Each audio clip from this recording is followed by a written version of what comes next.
Eating plant-based can be really confusing at times, especially if this is a completely new eating pattern for you. And sometimes manufacturers don't help. They tend to make the plant-based diet world even more overwhelming and confusing by the products they market to you. So how do you be smart on your grocery shop, and what do you need to look out for? Let's talk about this today. In this episode, I'll tell you why you need to be smart when choosing plant-based or vegan commercial products to buy, and why you can't just take packages at face value. I'll also share a fun personal story involving my husband related to this topic. So get comfortable with a hot cup of tea and join me now. Welcome to the Plant-Based Eating Made Easy podcast. I'm your host, Anna Zinn, plant-based registered dietitian and transition coach. Hi friend, do you want to regain your health with plant-based eating but feel overwhelmed and lost about how to do it? Do you feel it'll be hard to change your meat-heavy diet and impossible with working, running the home, or chasing after the grandkids? If so, you're in the right place. Here you'll find simple strategies, clear nutrition guidance, and practical tips to help you thrive plant-powered with more energy. So if you're ready to ditch the guesswork and transform your health the stress-free way, cozy up now with a hot cup of tea or listen while you walk, and let me show you how doable plant-based eating can be. Let's do this. Friend, if you're exploring and want to know what plant-based eating looks or tastes like, I've created a free resource guide to help you. It's called 7 Ways to Test Drive a Plant-Based Diet. Inside, you'll get simple and tasty recipes, pro tips, and practical advice, along with different options to help you dip your toe in the water of plant-based eating. And if you're more serious about starting a plant-based diet, you can also use this guide as a 7-day challenge for yourself to help you jumpstart into a plant-powered lifestyle. Get this free guide at plantnourish.com/test drive or see the show notes for the link. Now let's move into today's topic. Let's face it, change can be hard, especially if you're not sure how to go about it. And it doesn't help that there are so many products and foods to navigate through at the supermarket. How do you know what's really healthy to buy and what's not? I've been burned or duped before in this area myself. Sometimes I would pick up a package that advertises that it is super good for you and that contains whole grains and is nutritious, only to find out later that the whole grain component only made up a tiny portion of the product itself. A great example of this would be the product items you see in the bread department. There are so many loaves of bread advertised as being whole wheat bread, which would definitely be better for you than plain white bread. But when you check the nutrition facts label, you'll see most brands and products are only a tiny bit better than the white bread versions and only carry a gram of fiber more per slice than the white bread versions. So you definitely have to pick and choose your breads carefully. The key issue is this, though. We often just choose products to buy based on face value. Often, we are in a hurry and we don't stop to look more closely at packaging details or have time to compare products. And manufacturers know this, unfortunately. They are smart and know that if they can capture your attention with some bolded keywords and an attractive packaging at a decent price, we'll often choose that over a competitor's product. So then we grab an item, go through checkout, and only realize later at home that we should have chosen something better. Have you had an experience like this? I know it has happened to me before in the past. And a situation like this may be even more likely to happen if you are just starting plant-based eating and are choosing new plant-based or vegan products to buy. I've said before that to build the best health, it is best to focus most of our attention and shopping dollars on natural, unprocessed, fresh, or frozen whole plant-based foods, like fruits, vegetables, dried or canned beans, lentils, whole grains, nuts, and seeds. Really try to limit the amount of processed and packaged food products you buy.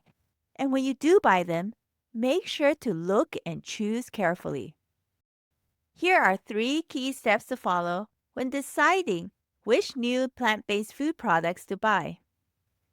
First, if it says plant-based or vegan, this can be a clue that this product may be free from animal-based ingredients.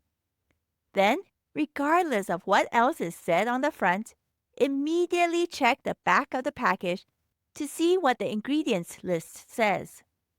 You'll want to look for a product with a minimal number of ingredients, list a whole plant-based food as one of the first few ingredients, and where sugar or salt, if listed, is one of the last ingredients. Then third, make sure to have a look at the nutrition facts label for that product. Some of the key areas I look out for are the amount of fiber provided per serving, as well as the amount of sugars, fat, and protein provided. It is also really important to look at the portion size that the nutrition facts panel relates to, because sometimes this can trick you to think a product is healthy when in fact it isn't really. For example, a bag of potato chips can say it only gives 2 grams of fat and 200 milligrams of sodium on the nutrition facts label. But when you look at the serving portion size, these details may only relate to 5 chips. And if you know you're someone who tends to eat at least 15 chips in a sitting, then you would need to factor this into account. That would mean you're actually getting in 6 grams of fat and 600 milligrams of sodium from eating the 15 chips. Another thing is this. If you have time, compare the information you've gleaned from this product with 2 to 3 other similar products and their prices to decide which items would be the wisest choice to purchase. And now for a fun personal story. Some time ago, my husband came home from a church event with a half-empty bottle of Canada Dry's ginger ale. Apparently, it was left over from an event, and he got to take it home. Well, one night I noticed that he added some of this into a mug of hot water. When I asked him about it, he said it's because it has ginger in it, implying that this was a healthy thing to do. He was rather half joking about this. Yes, research is showing many purported benefits to ginger root and ginger extract, but the health benefits of it may not extend to all ginger-related products sold. Well, then I asked him, did you check the ingredients list? And of course he hadn't. But he said, it must contain ginger in it if it's called ginger ale. Now I don't blame him for thinking this way. In fact, on the bottle he had brought home, there was still the words on the front saying, made from real ginger. So I can definitely understand his confusion with this. Indeed, a long time ago, ginger ale was traditionally made from a process that involved fermentation of real ginger root. But modern versions of ginger ale sold in supermarkets tend to just add in some ginger flavor through an extract. So when I checked the ingredients list on the bottle, I was not at all surprised to see that the first ingredient was carbonated water and the second biggest ingredient was sugars, followed by citric acid, sodium benzoate, natural flavor, and caramel color. There was no mention of ginger at all. But I suppose this could be hiding in the words natural flavor. As an interesting side note, the claim made from real ginger was removed from the Canada Dry U.S. cans and bottles after a class action settlement in 2019. However, this phrase has not been removed from the Canadian cans. I hope this story brings home the point of how important it is to be mindful when examining commercial food product packages, because there can often be false or misleading information presented on it. Don't let this sway your buying decisions. So today we looked at a few key steps you can take to help you make smarter choices when buying plant-based or vegan food products at the store. Check to see if a product says it is vegan or plant-based at the front first. Then immediately go to the back to check what the ingredients list says and what the nutrition facts panel shows. Also, make sure to take note of the portion size or serving size that the nutrition facts panel information relates to.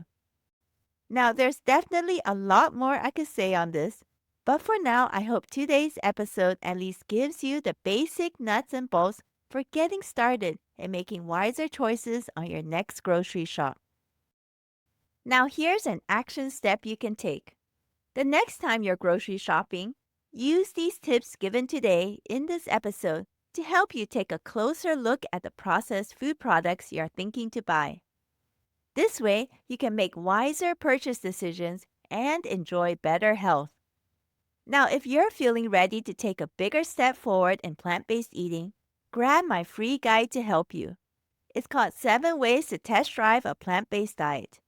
It comes with practical advice and recipes so you can use it to jumpstart your diet transition or to simply test drive plant-based eating and see if this potential lifestyle change is for you. Grab it at plantnourish.com/test drive or see the link to it in the show notes. Thank you so much for listening.